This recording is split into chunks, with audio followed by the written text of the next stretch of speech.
ఎస్ఎండిసి ప్రేక్షకులకు నమస్కారం. నేటి వార్తలకు స్వాగతం.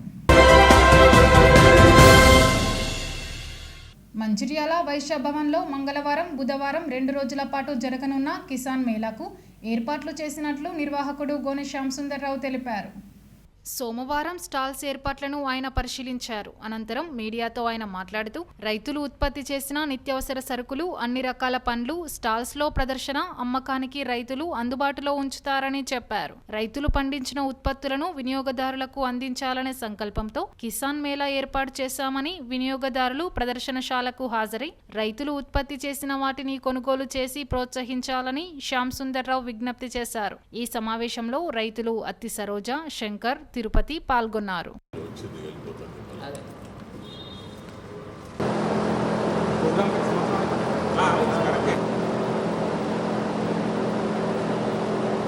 జై జవాన్, జై జవాన్. సేంద్రియ వస్తువులను ప్రోత్సహిద్దాం, పర్యావరణాన్ని కాపాడదాం. గత సంవత్సరం లాగా ఈ సంవత్సరం కూడా మే 30 మరియు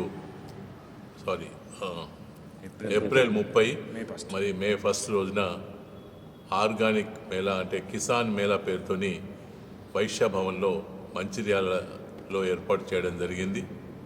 ఇది యొక్క ముఖ్య ఉద్దేశం ఆర్గానిక్ పండించే రైతులు వాళ్ళను ప్రోత్సహించడానికి కోసమై వాళ్ళు పండించిన వస్తువులు మరి వినియోగదారులకు నేరుగా అందేటట్లుగా ప్రయత్నం చేస్తున్నాం. వాళ్లకు కొనే వాళ్ళ యొక్క అడ్రస్సు మరియు వినియోగదారుల పండించిన వాళ్ళ అడ్రస్సు డైరెక్ట్గా తెలుసుకోవడం కోసమే ఈ ప్రయత్నంలో భాగంగా మరి గత 4 సంవత్సరాల నుంచి హాజీపూర్ ఎపిఓ కృషి చేస్తున్నది. దాంట్లో ఇది 2వ సంవత్సరంలో మేము ఈ ఎగ్జిబిషన్ అరేంజ్ చేయడం జరిగింది. దీనిలో మనం పండించే వస్తువులతో పాటు అంటే బియ్యము, పప్పులు మరియు నూనెలు ఇవన్నిటితో పాటు మరి మ్యాంగో కూడా, అంటే ఈ ప్రాంతంలో మామిడి బాగా ఉన్నాయి కాబట్టి పచ్చడి మామిళ్ళు, అదే మామిడికాయలు మరియు మనం తినడానికి ఆర్గానిక్ మామిడికాయలు, కొన్ని ఇనార్గానిక్ కూడా ప్రజలకు అందేటట్లుగా ఏర్పాటు చేయడం జరిగింది. మరి దీన్ని విజయవంతం చేయడానికి కోసమే మీరు పెద్ద ఎత్తున పాల్గొని మరి అటు వినియోగదారులు మరియు పండించే వాళ్ళు కూడా కలిసి దీన్ని విజయవంతం చేయాల్సి చెప్పి మేము కోరుతున్నాం. దాదాపు 25 స్టాల్స్ ఏర్పాటు చేయడం జరిగింది.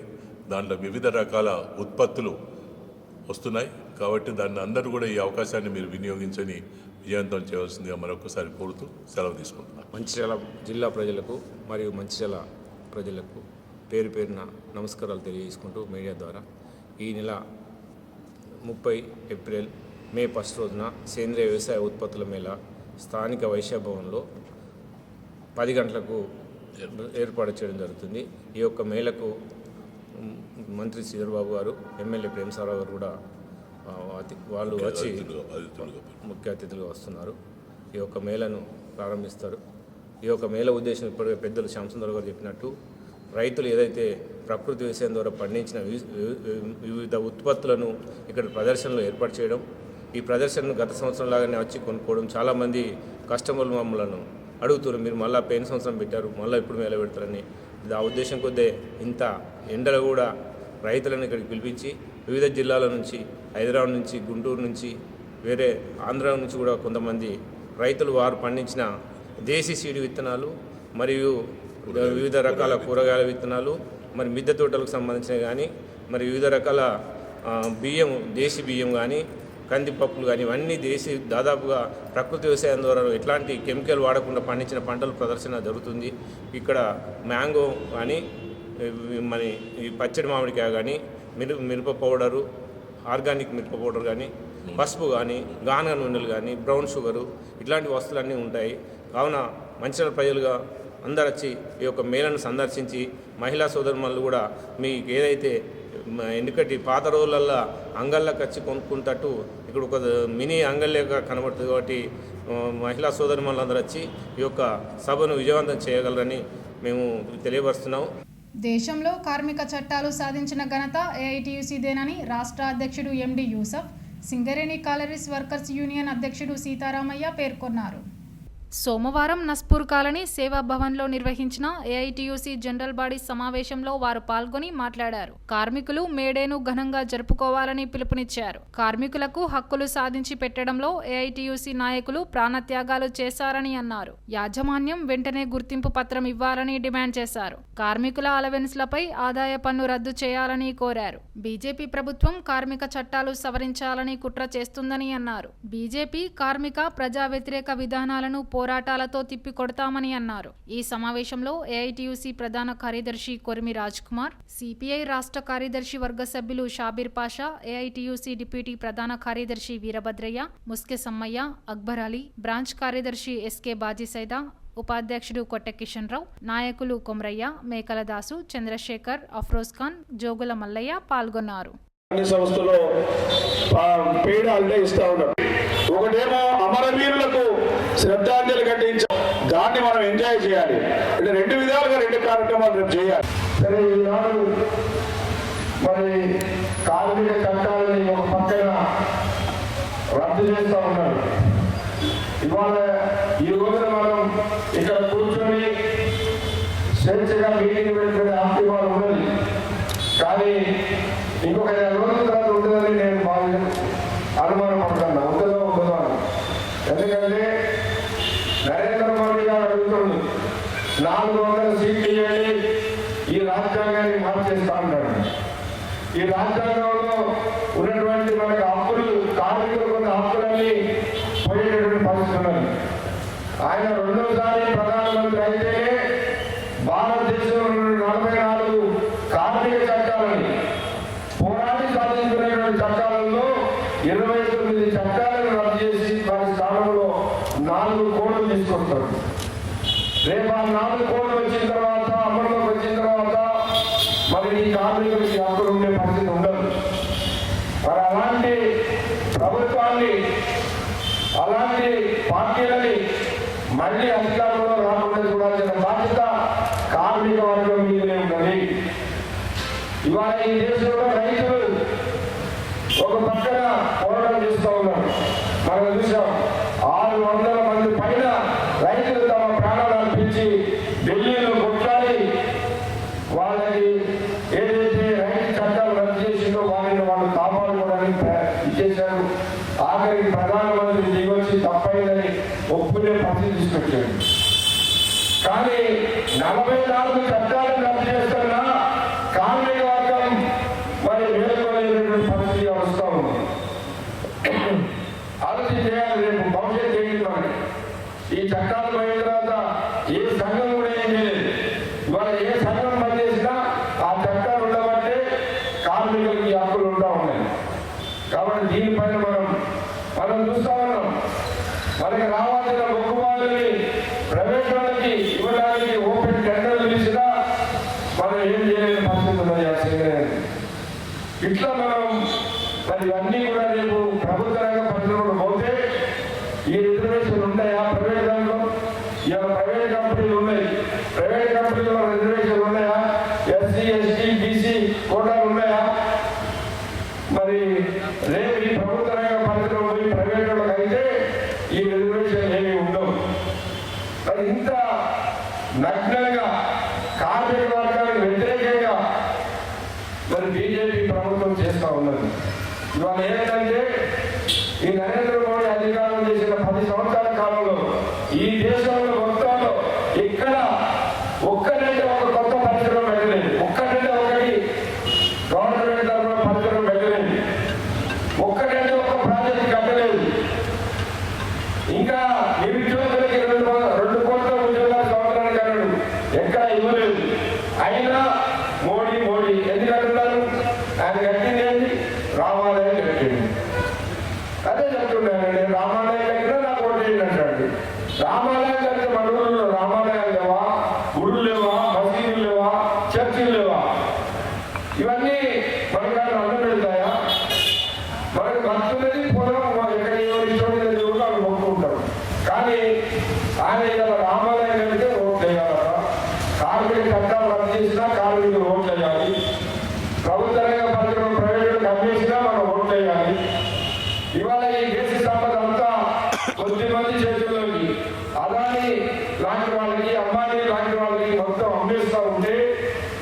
మరి వాళ్ళు చూస్తూ కూర్చున్నామా?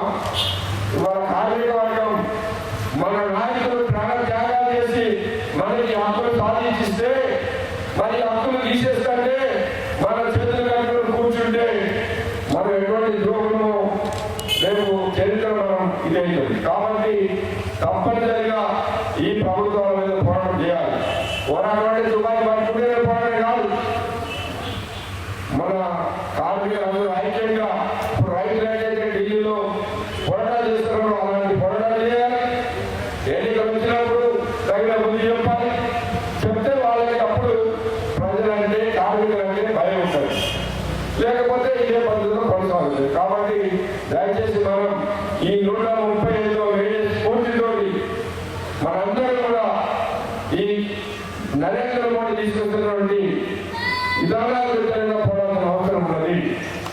సింగరేణి ఏరియాలో ఇండస్ట్రీ కారిడార్ ఏర్పాటు చేసి పరిశ్రమలు ఏర్పాటు చేసి యువతకు ఉద్యోగ ఉపాధి అవకాశాలు కల్పించాలని రాష్ట్ర కనీస వేతనాల కమిటీ బోర్డు చైర్మన్ ఐఎన్టీయూసీ ప్రధాన కార్యదర్శి జనక్ ప్రసాద్ డిమాండ్ చేశారు. సోమవారం శ్రీరాంపూర్ ప్రెస్ క్లబ్లో ఏర్పాటు చేసిన విలేకరుల సమావేశంలో ఆయన మాట్లాడారు. ఐఎన్టీయూసీ జనరల్ బాడీ సమావేశంలోని తీర్మానాలు వివరించారు. సింగరేణి సంస్థ 74 మిలియన్ టన్నుల బొగ్గు ఉత్పత్తి తీస్తూ లాభాలు గడిస్తుందన్నారు. కార్మికులకు మరింత సౌకర్యాలు, సంక్షేమానికి ప్రాధాన్యత ఇవ్వాలని డిమాండ్ చేశారు. కొత్త గనులు ఏర్పాటు చేయాలని, బొగ్గు ఆధారిత పరిశ్రమలు పెట్టాలని అన్నారు. యాజమాన్యం అవుట్సోర్సింగ్, ప్రైవేటు కాంట్రాక్టీకరణకు కుట్ర పన్నుతోందని ఆరోపించారు. యంత్రాలు ఉత్పత్తి ప్రైవేట్ వ్యక్తులకు అప్పగించే యత్నం మానుకోవాలని అన్నారు. యాజమాన్యం ఉత్పత్తి లాభాలే పరమవధిగా చూస్తుందని అన్నారు. ప్రభుత్వ రంగ పరిశ్రమగా ఉద్యోగాలు కల్పించాల్సిన బాధ్యత ఉందన్నారు. బొగ్గు రవాణా, ఉత్పత్తి పనులు ప్రైవేట్ కాంట్రాక్టీకరణ చేస్తే ఊరుకునేది లేదన్నారు. కాంట్రాక్టీకరణతో లాభాలతో పాటు ప్రమాదాలు ఎక్కువ ఉంటాయన్నారు. ఎస్టీపీపీలో శాశ్వత ఉద్యోగులను నియమించాలని, తప్పనిసరి పనులు మాత్రమే అవుట్సోర్సింగ్ చేస్తే సహకరిస్తామన్నారు. సింగరేణిలో మరిన్ని సిమెంటు పరిశ్రమలు రావాల్సి అవసరం ఉందన్నారు. ఐటీ పరిశ్రమలు ఏర్పాటు చేయాలని కోరారు. ఐఎన్టీయూసీ ఆధ్వర్యంలో పారిశ్రామిక సదస్సు నిర్వహిస్తామన్నారు. సింగరేణిలో తాడిచెర్ల 2 బ్లాక్ ఇచ్చారని చెప్పారు. ఆడ్రియాల ప్రాజెక్టులో ఉత్పత్తి పెరిగిందన్నారు. కార్మికుల సమస్యల పరిష్కారానికి తాము కృషి చేస్తామన్నారు. ఈ సమావేశంలో ఐఎన్టీయూసీ ఉపాధ్యక్షుడు శంకర్రావు, కేంద్ర ఉపాధ్యక్షుడు కలవేన శ్యామ్ కుమార్, కార్యదర్శి భీమరావు, డిప్యూటీ ప్రధాన కార్యదర్శి గరిగస్వామి, నాయకులు చిన్నయ్య, తిరుపతి రెడ్డి, భీమరవి, నీలం సదయ్య, అశోక్ తదితరులు పాల్గొన్నారు. ఒక బాధ్యత గల కార్మిక సంఘంగా ఐఎన్టీయూసీ ఈ నెల 21వ తారీఖు నాడు రామగుండంలో మా మహాసభలో కొన్ని తీర్మానాలు చేసినాం. ఆ తీర్మానాలు సింగరేణి మేనేజ్మెంట్తోని, సిఎండ్ఎండి గారితోని, ముఖ్యమంత్రి గారితోని, బొగ్గు శాఖ మంత్రి, కరెంటు శాఖ మంత్రి బట్టి విక్రమార్క గారితో మాట్లాడి రానున్న రోజుల్లో సింగరేణి కాలేజీకి 5 ఏళ్లలో 8 బొగ్గులు రావాలని, సూపర్ స్పెషాలిటీ హాస్పిటల్ ఇమీడియట్గా ప్రారంభించాలని, 40 ఏళ్లకు సంబంధించినటువంటి డిపెండెంట్ ఎంప్లాయ్మెంట్ ఏజ్ని సర్క్యులర్ కోడ్ బాగానే ఇష్యూ చేయాలని మేము కోరడం జరిగింది. అంతేకాదు రానున్న రోజుల్లో సింగరేణి కాలేజీలో ఒక ఇండస్ట్రియల్ కారిడార్ పెట్టి ఇక్కడ ఉన్నటువంటి నిరుద్యోగ యువతకి వస్తువులు తయారు చేసి సింగరేణి కొనాలని చెప్పడం జరిగింది. అంతేకాకుండా సింగరేణి బొగ్గులను తవ్వడమే కాదు, మెటల్ మైనింగ్లో కూడా సింగరేణి ప్రవహించాలని, ఆ విధంగా ప్రవహించినట్టయితే ఈ ప్రాంతంలో ఉన్నటువంటి నిరుద్యోగ యువకులకు ఉద్యోగాలు దొరుకుతాయి. మెటల్ మైనింగ్లో లాభాలు వస్తాయి, కంపెనీ మనుగడ తీర్చే కార్యక్రమం ఉంటుంది. అంతేకాదు ఇటీవల కాలంలో డిపెండెంట్ ఎంప్లాయ్మెంట్లో కానీ, పర్మనెంట్ ఎంప్లాయీస్లో కానీ ఐటీ, ఐఐటి, ఐఐఎం చదివిన వాళ్ళు ఉన్నారు. ఐటీ రంగంలో కనుక సింగరేణి కాలేజీ చేపట్టినట్టయితే రానున్న వేల కోట్ల రూపాయల లాభాలు వచ్చి ఈ కంపెనీ భవిష్యత్తు నుండి ఈ ప్రాంతంలో నిరుద్యోగ యువతకి ఐటీ ద్వారా ఉద్యోగాలు దొరికే అవకాశం ఉంది. అంతేకాకుండా ఈ ప్రాంతంలో బొగ్గు ఉంది, గోదావరి ఉంది, లైమ్ స్టోన్ ఉంది. కనీసం 2 సిమెంట్ ఫ్యాక్టరీలు పెట్టినట్టయితే ఈ ప్రాంతంలో సిమెంట్ ఉత్పత్తితో పాటు నిరుద్యోగ సమస్య పరిష్కారం చేయొచ్చు. వీటికి సంబంధించినటువంటి రానున్న రోజుల లోపల ఒక పెద్ద సెమినార్ కండక్ట్ చేపించి కార్మికుల అభిప్రాయాలు, టెక్నాలజీ అభిప్రాయాలు, గవర్నమెంట్ అభిప్రాయాలు, జియాలజిస్టుల అభిప్రాయాలు తీసుకొని ఈ కంపెనీ భవిష్యత్తు కోసం ఐఎన్టీయూసీ కట్టుబడి ఉంటుందని, అదేవిధంగా కార్మికుల సేఫ్టీ విషయంలో కానీ ఈ ఎండాకాలం 19 ఓపెన్ కాస్టల్లో టైమింగ్ చేంజ్ చేయాలని, హెల్త్ అండ్ మెడికల్లో సిపిఆర్ఎంఎస్లో కనుక మార్పులు తీసుకొచ్చి కార్మికులకు వెల్ఫేరు సౌకర్యాలు చేసి ఈ కంపెనీ భవిష్యత్తు కోసం ఐఎన్టీసీ కృషి చేస్తుంది. రానున్న రోజుల్లో 9 బ్లాక్లో 3 పవర్ ప్లాంట్లు పెట్టాలని, జైపూర్లో 800 మెగావాట్ల పవర్ ప్లాంట్ ప్రారంభించాలని, తాడిచెర్లబాయి తవ్వాలని ప్రైవేటైజేషన్కి వ్యతిరేకంగా ఐఎన్టీసీ పోరాటం చేస్తూ రానున్న రోజుల్లో కార్మికుల మరణం కోసం, నిరుద్యోగ యువత కోసం తెలంగాణ ప్రాంతంలో ఖచ్చితంగా బాధ్యత తీసుకొని కాంగ్రెస్ పార్టీ ఐటీ చేస్తుంది. కార్మికులకు దండం పెట్టాలా. పోయిన డిసెంబర్ ఎన్నికల్లో 11 అసెంబ్లీ నియోజకవర్గంలో 10 నియోజకవర్గంలో కాంగ్రెస్ పార్టీని గెలిపించింది. 138వ మేడే సందర్భంగా మున్సిపల్ కాంట్రాక్టు కార్మికుల సంఘం ఆధ్వర్యంలో మేడే పోస్టర్లను ఆవిష్కరించారు. ఈ సందర్భంగా ఆ సంఘం గౌరవ అధ్యక్షుడు హరికృష్ణ మాట్లాడుతూ, చికాగోలో ఎంతో మంది కార్మికుల త్యాగ ఫలితంగా కార్మికులకు హక్కులు లభించాయని అన్నారు. కాంట్రాక్టు కార్మిక సంఘం ఆధ్వర్యంలో అనేక సమస్యలను పరిష్కరించుకున్నామని గుర్తు చేశారు. కార్మికులకు అండగా సంఘం నిత్యం కృషి చేస్తూ హక్కుల కోసం పోరాడుతుందన్నారు. ఈ కార్యక్రమంలో వర్కింగ్ ప్రెసిడెంట్ బూడిద శ్యామ్ కుమార్, ప్రధాన కార్యదర్శి ఆత్మకూరు తిరుపతి, ఉపాధ్యక్షులు ఉప్పులేటి రామస్వామి, ఆవుల శ్రీనివాస్, కుమారస్వామి, నవీన్, ఇప్పరవి తదితరులు పాల్గొన్నారు. మంచిర్యాల జిల్లా మున్సిపల్ కాంట్రాక్ట్ కార్మిక సంఘం ఆధ్వర్యంలో ఈరోజు 138వ మేడే పోస్టర్ రిలీజ్ చేయడం జరిగింది. ఏదైతే కార్మికుల యొక్క హక్కుల కోసం, కార్మికుల బానిసత్వం నుంచి విముక్తి కలగాలనే ఒక లక్ష్యంతో ఆనాడు చికాగో నగరంలో కార్మికులందరూ 8 గంటల పనిదినానికై పోరాటం చేసి వాళ్ళు చిందించే రక్తమే నేడు అది ఎర్ర జెండా మేడేగా అందరం కూడా మనం చేసుకోవడం జరుగుతుంది. కార్మికులు పోరాడితే పోయేదేమీ లేదు, బానిస సంఖ్యలనే ఒక లక్ష్యంతో ఆనాడు కార్మిక వర్గమంతా అనేక ఉద్యమాలు చేసి వాళ్ళ హక్కులు సాధించుకున్నటువంటి రోజు ఈ మేడే. అదే సందర్భంలో మంచిర్యాల మున్సిపల్ కాంట్రాక్ట్ కార్మిక సంఘం ఏర్పడిన తర్వాత కార్మికుల యొక్క న్యాయమైనటువంటి డిమాండ్లను అనేక సందర్భాల్లో రాష్ట్ర ప్రభుత్వాలకు తెలియజేసి సాధించుకున్నటువంటి ఘనత ఈనాటి సంఘానికి ఉంది. కార్మికులకు ఆనాడు రెక్కాడితే డొక్కాడిన పరిస్థితులలో 2000 రూపాయలకే కార్మికులు పనిచేస్తున్నటువంటి సందర్భంలో ఆనాడు నుంచి మొదలుకుంటే నేటి వరకు అనేక పోరాటాలు చేసినటువంటి చరిత్ర గలటువంటి ఈ మంచిర్యాల మున్సిపల్ కాంట్రాక్ట్ కార్మిక సంఘం ఆనాడు 4300 రూపాయల వేతనాన్ని, అదేవిధంగా ఆ వేతనాలు సరిపోవట్లేదని మళ్ళీ మనం రాష్ట్ర ప్రభుత్వం ద్వారా అనేక పోరాటం చేసి 6300 రూపాయలు సాధించుకోవడం, దాని తర్వాత తెలంగాణ రాష్ట్రం ఏర్పడ్డ తర్వాత 8300 వేతనం తీసుకురావడం జరిగింది సంఘం ద్వారా. అవి కూడా సరిపోవట్లేదని మళ్ళీ మనం ఉద్యమాలు చేసి 12,000 వేతనం తీసుకురావడం జరిగింది. అది కూడా ఇంకా కార్మికులకు ఇంకా న్యాయం జరగాలి అనే ఉద్దేశంతో 15,500 వేతనం తీసుకురావడం జరిగింది. ఈనాడు కార్మిక వర్గం కోసం కరోనా సమయంలో కష్టపడి పనిచేసిన కార్మికులందరికీ పూర్తి స్థాయిలో మీరు ప్రభుత్వం న్యాయం చేయాలని డిమాండ్ చేస్తే ఇవాళ 16,500 వేతనాలతో ఇవాళ కార్మికులు ఈనాడు పనిచేస్తూ ఉన్నారు. ఇంకా మేము ఒకటే ఇప్పుడున్నటువంటి ప్రభుత్వాన్ని విజ్ఞప్తి చేస్తూ ఉన్నాం. మున్సిపల్ కాంట్రాక్ట్ వ్యవస్థను రద్దు చేస్తామని కార్మికులందరూ కూడా పర్మనెంట్ చేయాలని మేము డిమాండ్ చేస్తున్నాం. మన పక్క రాష్ట్రంలో ఉన్నటువంటి ఏపీలో అక్కడ ఉన్నటువంటి ముఖ్యమంత్రి గారు మున్సిపల్ కార్మికులందరూ కూడా పర్మనెంట్ చేసి వాళ్ళకి ఈనాడు దాదాపుగా 20,000 వేతనం అక్కడ ఇస్తూ ఉన్నారు. అదేవిధంగా తెలంగాణ రాష్ట్రంలో కూడా కార్మికులందరినీ పర్మనెంట్ చేసి 30,000 వేతనం ఇవ్వాలని కూడా ఈరోజు మంచిర్యాల మున్సిపల్ కాంట్రాక్ట్ కార్మిక సంఘం తరఫున ఈ రాష్ట్ర ప్రభుత్వాన్ని మేము కోరడం జరుగుతూ ఉన్నది. ఈరోజు మున్సిపల్ కాంట్రాక్ట్ కార్మికులం అందరం కలిసి మేడే ఫస్ట్ రోజు జరుపుకుంటామని ప్రతి ఒక్క కార్మికుడు పొద్దుట 8 గంటల వరకు ఇక్కడ అందరూ హాజరయ్యి మేడే కార్యక్రమాన్ని విజయవంతం చేయవలసిందిగా ప్రతి ఒక్క కార్మికుల్ని పేరున అందరికీ ధన్యవాదాలు తెలుపుతున్నాను. పార్లమెంటు ఎన్నికల్లో ఎన్డీఏ కూటమి అభ్యర్థులను ఓడించాలని సిపిఐ ఎంఎల్ న్యూ డెమోక్రసీ రాష్ట్ర నాయకుడు టి శ్రీనివాస్ పిలుపునిచ్చారు. సోమవారం న్యూ డెమోక్రసీ కార్యాలయంలో ఐఎఫ్టియు ఆధ్వర్యంలో మేడే పోస్టర్లను ఆవిష్కరించారు. ఈ సందర్భంగా శ్రీనివాస్ మాట్లాడుతూ, కేంద్రంలోని నరేంద్ర మోదీ ప్రభుత్వం కార్మిక, కర్షక, ప్రజా వ్యతిరేక విధానాలను అవలంబిస్తోందని అన్నారు. ప్రభుత్వ రంగ సంస్థలు ప్రైవేటు వ్యక్తులకు అప్పగిస్తూ ప్రభుత్వ రంగాలను నిర్వీర్యం చేసిందని ధ్వజమెత్తారు. కార్మిక చట్టాలను సవరిస్తూ కార్మికుల హక్కులను హరిస్తుందని ఆరోపించారు. అందుకే రాబోయే ఎన్నికల్లో ఇండియా కూటమి అభ్యర్థులకు ఓటు వేసి గెలిపించాలని బ్రహ్మం కోరారు. ఈ సమావేశంలో సమావేశంలో సిపిఐఎంఎల్ న్యూ డెమోక్రసీ జిల్లా ప్రధాన కార్యదర్శి లాల్ కుమార్, అందెమంగ ఇతర నాయకులు పాల్గొన్నారు. చికాగో అమరవీరులకు జోహార్, జోహార్ చికాగో అమరవీరులకు జిందాబాద్, ఐఎఫ్టియు జిందాబాద్, మేడే వర్ధిల్లాలి,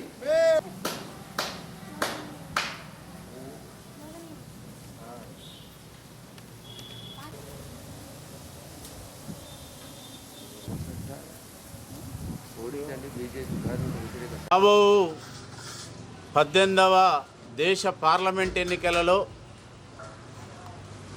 బీజేపీ మతతత్వ ఆర్ఎస్ఎస్ ఎన్డీఏ కూటమి అభ్యర్థుల్ని ఓడించాలని సిపిఎంఎల్ న్యూ డెమోక్రసీ కేంద్ర కమిటీ ఈ దేశ ప్రజానికానికి పిలుపునిస్తూ ఉంది. ప్రధానంగా ఈ 10 సంవత్సరాల కాలంలో బీజేపీ ఆనాడు ప్రజలకు ఇచ్చినటువంటి ఏ హామీలని, అది విదేశాల నుంచి నల్లధనం తీసుకొచ్చి 15 లక్షల కుటుంబానికి ఇస్తున్న హామీ కానీ, యువతకు ఉద్యోగ అవకాశాలు కానీ, అదేవిధంగా నిత్యావసర వస్తువుల ధరలను అదుపులో ఉంచుతున్నటువంటి వాగ్దానం కానీ, రైతాంగాన్ని ఆదాయాన్ని రెట్టింపు చేస్తున్నటువంటి హామీ కానీ, ఇవేవి కూడా ఈ 10 సంవత్సరాల కాలంలో అమలు చేయలేదు. ఈ 10 సంవత్సరాల కాలంలో ప్రధానంగా కార్మిక వర్గానికి, ప్రజలకు, రైతాంగానికి ఏమి చేయకపోగా కార్మిక వ్యతిరేక, రైతాంగ వ్యతిరేక, ప్రజా వ్యతిరేక విధానాలను అవలంబించింది. డీజిల్ గ్యాస్ ధరలు పెంచింది. అదేవిధంగా రైతాంగానికి గిట్టుబాటు ధర ఇవ్వలేదు. కార్మిక వర్గానికి సంబంధించినటువంటిది వాళ్ళ కనీస వేతనాలు ఇవ్వకపోగా కార్మిక వర్గం పోరాడి సాధించుకున్నటువంటి, గత 100 సంవత్సరాలుగా పోరాడి సాధించినటువంటి 29 చట్టాలను 4 కోళ్లుగా మార్చి కార్పొరేట్ రంగానికి అనుకూలంగా చట్టాలను పార్లమెంట్లో మార్చింది. అందుకే ఈ బీజేపీ ప్రభుత్వం జాతీయత, దేశభక్తి, స్వదేశీ పేరుతోటి ఈ దేశంలో ఉన్నటువంటి ప్రభుత్వ రంగ పరిశ్రమల్ని, ఆస్తుల్ని, సంపదని మొత్తం కూడా కార్పొరేట్ రంగానికి అప్పజెప్తా ఉంది. ప్రజలకు సేవ చేయటం కాకుండా కార్పొరేట్ రంగానికి ఆయన సేవ చేస్తూ ఉన్నాడు. వాళ్ళకి సీఈఓగా పనిచేస్తున్నాడు తప్ప ప్రజలకు ఎంత మాత్రం ప్రధానిగా లేడనేటువంటిది మేము అభిప్రాయపడుతున్నాం. అందుకే ఇవాళ రాజ్యాంగాన్ని కూడా మారుస్తాం. మేము ఈ దేశాన్ని హిందూ రాజ్యాంగంగా మార్చేటువంటి ప్రయత్నం చేస్తూ ఉంది. ఇవాళ సిఏ చట్టం కానీ, మొన్న యూనిఫామ్ సివిల్ కోడ్ కానీ, ఇవి ముస్లిం మైనార్టీల మీద దాడులు తప్ప ఇంకోటి కాదు. అందుకే ఈ బీజేపీ ప్రభుత్వాన్ని ఓడిద్దాం. ప్రజాస్వామ్యాన్ని, రాజ్యాంగాన్ని రక్షించుకునే విధంగా ఈ దేశంలో బీజేపీకి ప్రత్యామ్నాయంగా ఉన్నటువంటి ఇండియా కూటమి అభ్యర్థుల్ని గెలిపించాలని సిపిఎంఎల్ న్యూ డెమోక్రసీ ఈ రాష్ట్ర ప్రజలకు కూడా పిలుపునిస్తూ ఉంది. 138వ మేడే సందర్భంగా ఈరోజు మంచిర్యాల జిల్లాలోని మార్క్స్ భవన్లో మేడే పోస్టర్లను విడుదల చేయడం జరిగింది. గత 138 సంవత్సరాల క్రితము అమెరికాలోని చికాగో నగరంలో ఆనాడు కార్మిక వర్గం 8 గంటల పని విధానం కోసము తమ రక్తాన్ని చిందించి, నేడు కార్మికులంతా 8 గంటలు పనిచేసే విధంగా చట్టాలను రూపొందించడం జరిగింది. ప్రస్తుత పరిస్థితిలో కార్మిక వర్గం పైన గత 10 సంవత్సరాలుగా బీజేపీ ప్రభుత్వము, ఆనాడు కార్మిక వర్గము కొట్లాడి తమ ప్రాణాలను అర్పించి రక్తం చిందించి సాధించుకున్నటువంటి కార్మిక చట్టాలన్నిటి కూడా ఇవాళ మార్పు చేసి కార్మిక వర్గాన్ని ఇవాళ ప్రైవేటు గుత్తా పెట్టుబడిదారులకు కట్టబెట్టడం కోసము, అమ్మడం కోసము నరేంద్ర మోడీ ప్రభుత్వము పూనుకున్నది. అందుట్లో భాగంగానే ఇవాళ 44 కార్మిక చట్టాలను 4 లేబర్ కోడ్లుగా తీసుకొచ్చి ఇవాళ అనేక రకాలుగా కార్మికుల పైన భారం మోపేటటువంటి ప్రయత్నాలు కొనసాగుతున్నాయి. కార్మిక చట్టాలన్నీ తుంగలో దొక్కిన తర్వాత ఇవాళ కార్పొరేట్ శక్తులు కార్మికులకు కనీస వేతనాలు, పని భద్రత, అదేవిధంగా ఉపాధి కరువు చేసేటటువంటి ప్రమాదం ఇవాళ పొంచింది. కనుక బీజేపీ ప్రభుత్వము కార్మికులకు వ్యతిరేకంగా తీసుకొచ్చినటువంటి 4 లేబర్ కోడ్లను రద్దు చేయాలని ఈ 138వ మేడేను భారత కార్మిక సంఘాల సమాఖ్య ఐఎఫ్టియు జరుపుకోబోతా ఉంది. నేటి ఎస్ఎండిసి న్యూస్ ఇంతటితో సమాప్తం. తిరిగి ప్రసారమయ్యే ఎస్ఎండిసి న్యూస్లో మళ్ళీ కలుద్దాం. అంతవరకు సెలవు. నమస్కారం.